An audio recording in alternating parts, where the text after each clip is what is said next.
Hey guys, welcome to another episode of Everything Business. Thank you for joining. Right. So I'll be doing another past paper, right? And this evening or this afternoon, I'll be looking at 2017 past paper, right? Paper two, right?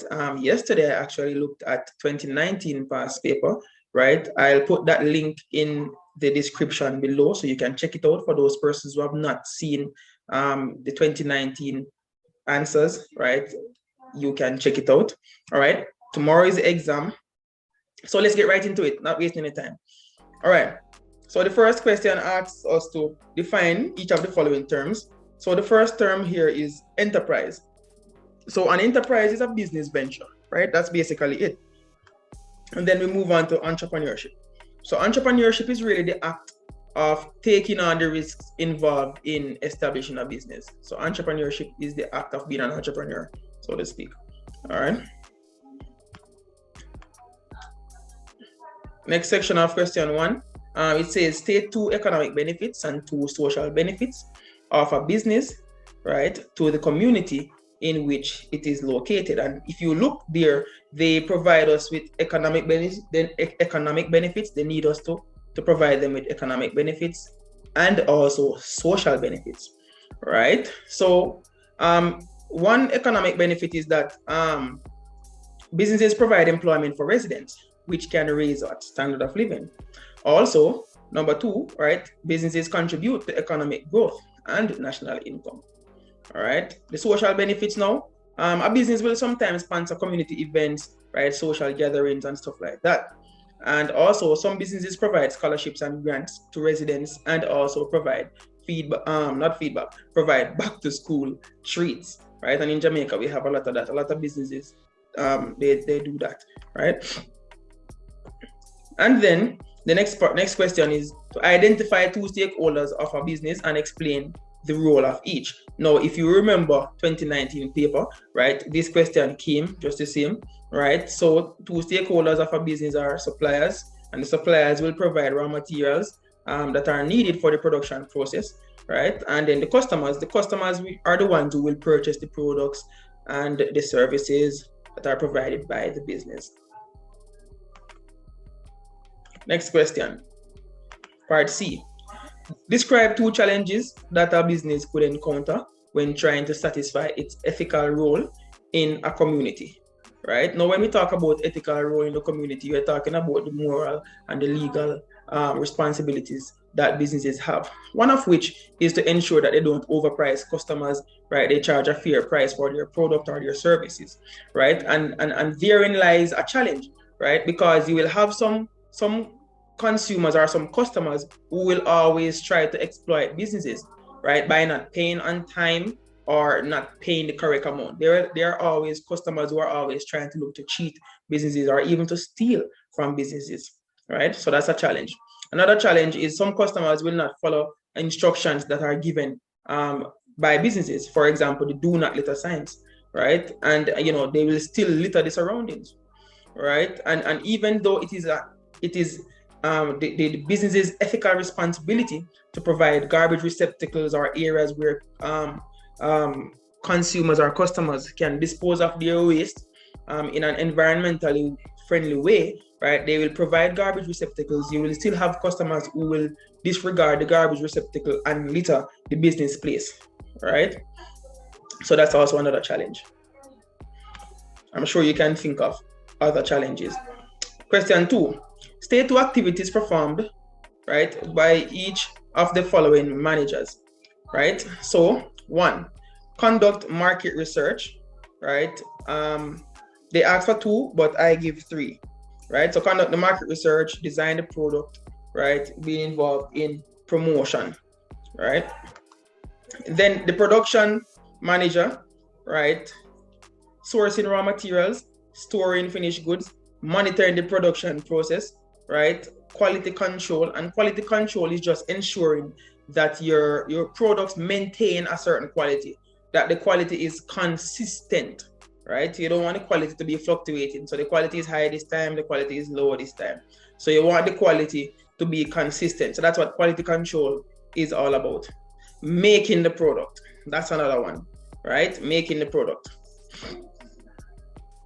The next question, distinguish between the finance and human resource areas of a business. Now, if you remember anything about the 2019 paper, this question also came, right? So the finance department is responsible for preparing the final account of the business, while the human resource department will focus on the welfare of employees, right? Hiring employees, training employees, disciplining employees, right? That's what the human resource department is all about. All right, next part of the question. Describe each of the following functions of management, right? So functions of management also came on the 2019 paper, guys, right? And here it is again, right? On the 2017 paper, right? So delegating. So delegating is really assigning tasks to employees and giving them the authority to carry out, those tasks. Then motivating, right, is really encouraging the workers to carry out their duties. For example, paying them a fair wage, giving them employee of the month. You can give them rewards and awards that will motivate employee. And those type of motivation that I'm talking about, right? These examples of motivation that I am talking about here would be classified as extrinsic motivation. Those are extrinsic motivation or motivation, that occurs outside of an individual, right? And then you have the opposite of extrinsic motivation, it's intrinsic motivation. That's motivation from within. So nobody has to give you anything to motivate you to do anything. You will just do it because you love to do it, right? But most persons are extrinsically motivated to do their jobs, because if you're not getting paid or if you're not getting any form of reward from it, then chances are you're not going to want to do it, all right? Then coordinating. Coordinating is really getting the various departments in the organization to work together, right, to achieve the goals of the organization. All right, so that's coordinating. Moving on. This is, I think it's 2C or 3C. Anyways, all right. Next question. Explain one way in which management fulfills its responsibility to each of the following groups of persons, right? To the customer. So they asked for one way, but I gave 2 ways, right? So they should provide quality goods and services at affordable prices for customers. They should also provide a safe and healthy environment for customers to shop in, right? So that's just 2, right? So you can choose anyone, giving you guys options, right? So always management responsible to employees. They should provide the right resources or tools so that employees can carry out their tasks, right? Pay employees a fair wage, right? They should provide a safe working environment for their employees, all right? Question 3, right? It says, list 3 examples of technology used by businesses. And this is really easy. It's really simple, right? Telephones, computer, fax machine, photocopy machine, printer, and the list can go on and on and on and on, right? So you just list 3 and you're okay, right? The second question, for question 3A2, outline 2 ways in which technology may be used to enable businesses to grow. So technology increases efficiency and the productivity as more work is able to be completed in less time. Technology also makes record keeping easier and improves the quality of the products and services that are provided. And think about computers, right? First time, people used to have a lot of files, file cabinets, and all of these things. Right now, the computer can hold a lot of information, right? So it makes record keeping easier, right? And even the computer can design posters and stuff like that, right? It will improve the quality of your work, all right? So that's technology right there. Question 3B1, list 3 functions of a small business, right? Don't let the word small here fool you. You can list functions of small businesses that are specific to small business, like small businesses, they will meet needs quicker, they break bulk, they will cater to consumers' personal needs. But then what I list right here, these are functions of basically all types of business, whether small business or large business, right? To make a profit, to create income through employment, to provide goods and services, to contribute to economic growth, right? These 4 are good, as well as what I had said earlier, to break bulk for customers, to meet customers' needs in a more quicker way, right? And to provide for customers personal needs, right? Next one says, state 2 challenges and 2 benefits associated with the growth of a business, right? So the challenges that a business faces as they grow is management problems. So as the business grows, it becomes more difficult to effectively manage the business, right? Because you have what? Increase in number of employees, increase in management processes, and that makes it difficult. Also, another challenge is the decision-making process will become longer, right? So it will take a longer time to make decisions, right? And this is so as there are more persons making decisions and contributing to the decision-making process. When it was a sole trader, or when you were a sole trader, it is easy because you're alone. You make the decision quick, right? But as the business grow, you have different persons and different opinion coming in, right? It is advantageous to have more persons to make decisions because the quality of your decisions will be better. But the downside to it is that it's going to take longer. All right. Benefits. So it can lead, so growth, right? The benefits of growth, it can lead to greater profits. So as the business grows, right, there is greater production capacity, right, which can lead to the increase in sales or revenue, which can ultimately lead to higher profits, right? And that is very obvious. The second point is that increased employment for citizens, right, which will increase the standard of living and which also will increase economic growth. Do you see how I linked them there? Remember I was talking about that. Next question. Explain 2 ways in which the growth of a business affects the organizational structure. Now, when we talk about organizational structure, we're talking about the design of the organization, right? So it increases specialization. As the business grows, there will be a greater need for additional departments and thus fostering division of labor.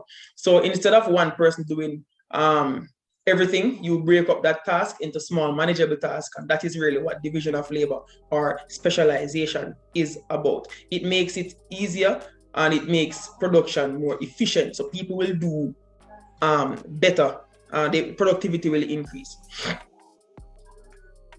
The next benefit, the next effect of growth on the organizational structure is that the organizational structure will be more complex. As more employees will be needed, right, the chain of command will become more complex, as well as supervisors and managers are added to the structure. All right. When it was you alone, or when it was 2 persons, it's a direct, link there, direct chain of command. But as the business grow, you will have no managers, supervisors. It's not so easy to communicate anymore. So the chain of command will become more complex. So define the term brand name. So a brand is really the name that is given to a product, right? Identify 2 forms of packaging. Now, forms of packaging is really what, when you go into the supermarket, when you look at the shelves, what do you see? You are seeing the packaging. These are the forms of packaging. Sometimes they are in the products are in boxes, sometimes they are in bags, sometimes they are in plastic containers, sometimes they are in styrofoam, sometimes they are in foil, aluminum foil. All of these things are forms of packaging, all right? So state 2 purpose of packaging. So reason why we package, to protect the contents of the package, to protect the product, right? And also to provide vital information about the product. So if you look at the package of anything, you will see vital information about the product, right? You will see maybe nutritional facts, instructions on how to use the product, and so forth and so on. All right? I don't think you're going to get that on the exam though. Either this question, I don't think you'll get these questions on paper 2, because marketing is not included in the list of items to be tested or the list of sections to be tested. You may get that on paper 1 though. So describe 2 techniques in selling coupons, membership cards or loyalty cards, buy 1 get 1 free promotion, right? These are all techniques that are used. Layaway, right? And layaway is when you pay for the product in installment, but the product remains with the seller, right? When you finish paying for the product, then you get the product. That's layaway. Then I have hire purchase, which is when you pay for the product in installments, right? But unlike layaway, you get to take the product home, right? And then the thing about hire purchase is that the ownership of the good still remains with the seller, right? So if you default on your installment, or if I can't pay your installment, then they'll come back for the product, right? But the good thing about the hire purchase is you get to take the product home and to start using the product. Unlike layaway, where the product remains with the seller and then you have to finish paying for it before you get to take it home. Then you have loss leaders. Loss leaders is really when you sell products at low prices with the aim of improving or increasing sales, right? So you sell the product at a low price and then you hope that customers will flock the product, right? To buy it. All right. Yeah. So loss leaders. So loss leaders is another one, right? Loss leaders is when you sell the product at a low price, right? To encourage sales or to increase sales. So you hope that consumers will want to buy the product because the price is low, and so they will gravitate towards the product because the price is low, and then you'll make a profit. You'll increase sales. All right. So the next question says, outline 2 methods which vendors can employ to promote sales. So gifts and rewards competitions, right? So when customers buy product, they are entered into a competition to win either money or cars or whatever gifts, right? We see it happen every time. You see it on the TV, right? If you buy this or if you buy that, then you will be entered into this competition to win a car or to win this or to win that, right? These are all things, techniques or methods that they're trying to use to get people to buy, right? Discounts and clearance sales is another one. You see it on the TV all the time. We're having a blowout clearance sale, whatever. All right. Yeah, they're trying to get people to buy. So that's a technique as well, or that's a method that vendors use. All right. Continuing, guys. So explain 2 ways in which the existence of copyright is likely to influence the actions of producers and consumers.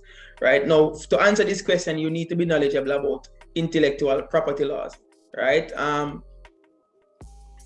This topic come in section, I think this topic come in section 6, markets and marketing, right? So I don't think this topic will be tested, but nonetheless, right? So when we talk about intellectual property laws, we're talking about copyright and patents, right? Patents would refer to protection for people who invent stuff, right? You don't want people to be copying your invention, and so you take out a patent, right? And so it gives you the right, and only you the right, to use or to replicate your invention, right? But after the patent is up, then you will find a lot of knockoffs starting to flood the market. Copyright, on the other hand, is a bit different. So copyright, it offers protection for persons, not necessarily for invention of gadgets and stuff like that, like the patent, but more so for persons who produce original work in either written form or in video form or in music or stuff like that, right? So people cannot replicate, right, these people's work, right, in the original form that it was produced in, right? So you have to change up some things in it, right? And so you need to be knowledgeable about that to answer this question. So how will it influence the actions of producers and consumers? So for one, producers will think twice about copying other producers. Therefore, originality will be encouraged and innovation will also be encouraged. For the customers will be more knowledgeable about the pressures being placed on them to buy knockoffs, right? And so they'll be knowledgeable about knockoff. Thus, they will make better decisions when they are shopping. And consumers will also benefit from the increase in originality, right? Yeah. All right, so the last question 5, right? It says, define the term standard of living. Now, this comes in section 8, right? Don't think this section is going to be tested as well, but nevertheless, let's look at it. So standard of living is the level of income, comfort, wealth, and services available to a person or a country. When you think about standard of living, think about the work, the job that a person do. Think about the car that the person drive, the house that the person live in, the type of food that the person eat. All of these things speak to their standard of living. State 3 factors that can be used to determine quality of life. Healthcare system, right? Healthcare system. If the healthcare system is good, then the quality of life will be good. If the healthcare system is bad, then chances are the quality of life is bad. Then the next one. Level of crime and violence. Obviously, the level of crime and violence will affect the quality of life of people, right? If crime and violence is high, then quality of life may be low. Family life, right? Health, right? This should supposed to be health, not heath, right? It's supposed to be health. There's a L missing right there. All right, education. All of these things will indicate the quality of life. Now, standard of living, right? Standard of living. Now, the standard of living, the measures of standard of living, national income, gross domestic product, gross national product, and per capita income. Describe 2 programs that ministries of education could put in place to foster economic growth and development. Now, this is a question that's really asking for you to, just to use a common sense, basically. So chances are no teacher is going to teach you this, right? So I put here that they can come up with an after-school employment program where graduates from high schools, will not move on to college or university can be gainfully employed. The next thing that I'm suggesting here is skills training program where students who have not excelled academically, right, they can learn a marketable skill so that they're not just sitting down not doing anything. They can, be gainfully employed using their skill. All right, and finally, identify 2 methods that are used to measure a country's national income and explain how each method is used. So per capita income is an indication as to the amount of money earned by each member of the population. It's not really a good measure of national income, but it is a measure, right? And then gross domestic product. So gross domestic product is really the amount of goods and services that are produced locally, which means in the country. That's what the domestic is there for, right? Domestic means locally, right? So it is the amount of goods and services that are produced within the country. All right, and there you have it. That's 2017 paper. All right, guys. Thank you for viewing. All the best in the exam tomorrow. Share my video, like my video, and just big up on yourself and all the best. God bless. Wow, good.